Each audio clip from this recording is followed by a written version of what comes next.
Police તપાસમાં અને DNA ટેસ્ટમાં સૌથી મોટા પુરાવા જે સામે આવ્યા છે તેમાં જાણવા મળ્યું છે કે ખુદ ગેમ ઝોનનો એક માલિક પ્રકાશ જૈન જે વૈભવી મકાનમાં રહેતો હતો, જેની તપાસ કરવામાં આવી રહી હતી, તે વ્યક્તિ ગાયબ છે. પરિવારજનોએ પણ પોલીસને કહ્યું કે અમને પણ નથી ખબર અમારા સ્વજન ક્યાં છે. પોલીસે તપાસ વધુ ઝડપી કરી અને ખ્યાલ આવ્યો ડીએનએ ટેસ્ટ કરતા કે ખુદ પ્રકાશ જૈન પણ આ અગ્નિકાંડનો શિકાર થઈ ગયો છે. હવે અમે આપને જણાવી દઈએ કે કેવી રીતે અગ્નિકાંડની અંદર પ્રકાશ જૈન ખુદ ફસાઈ ગયો.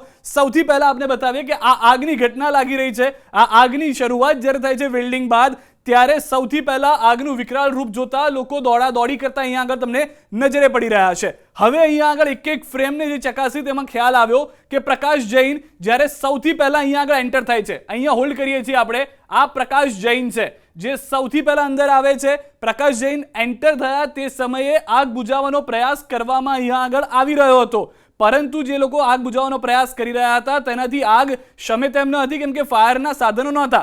ત્યારબાદ ફરી એક વખત પ્રકાશ જૈનને તમે આ સીસીટીવીમાંથી બહાર જતા જોઈ રહ્યા છો. અહીંયા આગળ પ્રકાશ જૈન છે કે જે બહાર જઈ રહ્યા છે.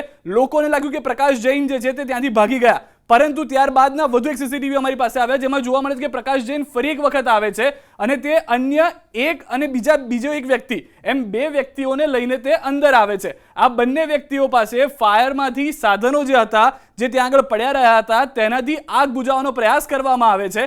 પ્રકાશ જૈન અહીંયા જ છે જે પ્રયત્ન કરી રહ્યા છે અનેક લોકો જે આસપાસમાં છે તેને જઈને બોલાવવાનો, સમજાવવાનો અને કહેવાનો કે તમે લોકો પણ આગ બુઝાવવાનો પ્રયાસ કરો, પરંતુ આગ બેકાબુ થઈ જાય છે. અહીંયા ફરી એક વખત હોલ્ડ કરીએ, કારણ કે હવે જે સૌથી વધારે મહત્વની વાત છે, દ્રશ્યોમાં તમને અહીંયા આગળ જે થોડું ઘણું જોવા મળી રહ્યું છે, આ તમામ ગો કાર્ટિંગ કાર્સ છે. અહીંયા આગળ જે ગો કાર્ટિંગ ચાલતું હતું તેને લઈને આ ગાડીઓ છે જે પેટ્રોલ ડીઝલના જથ્થાને લઈને, સૌથી વધારે મહત્વની વાત એ છે કે આ જે દ્રશ્યોમાં આપ જોઈ રહ્યા છો ત્યાં આગળ પેટ્રોલ ડીઝલનો 4,500 લીટરનો જથ્થો પણ હતો કે જે તરત જ આગની ઝપેટમાં આવી જાય તેમ હતું.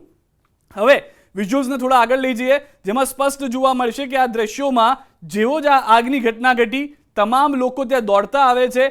સૌથી વધારે મહત્વની વાત, ત્યારે ઉપસ્થિત એક માલિક એકમાત્ર પ્રકાશ જૈન જે છે તે દોડીને અહીંયા આગળ આવતા જોવા મળી રહ્યા છે. જે ઘટના ઘટી હતી અંદાજિત 5:33 થી 34 મિનિટની વચ્ચે, અને એની અંદર જે આગની ઘટનામાં અન્ય લોકો મદદે આવ્યા ત્યારે પ્રકાશ જૈનની અહીંયા આગળ એન્ટ્રી થાય છે. પ્રકાશ જૈન જોવે છે કે આગ જે છે તે કાબૂમાં લેવી મુશ્કેલ થઈ જાય છે અને તેના કારણે તે જે આસપાસમાં કામ કરતા અન્ય લોકો હતા તેઓને બોલાવવા માટે ફરીથી એક વખત બહાર જાય છે, જે સીસીટીવીની અંદર સમાપ્ત થઈ જાય છે, જેમાં જોવા મળે છે કે પ્રકાશ જૈન હવે અહીંયા આગળ નથી, તે ભાગી ગયા છે. પરંતુ ત્યારબાદના વધુ સીસીટીવીમાં ખ્યાલ આવ્યો કે પ્રકાશ જૈન અન્ય એક વ્યક્તિને લઈને આવે છે અને આગ બુઝાવવાના પ્રયાસમાં ત્યાં જોવા મળી રહ્યા છે.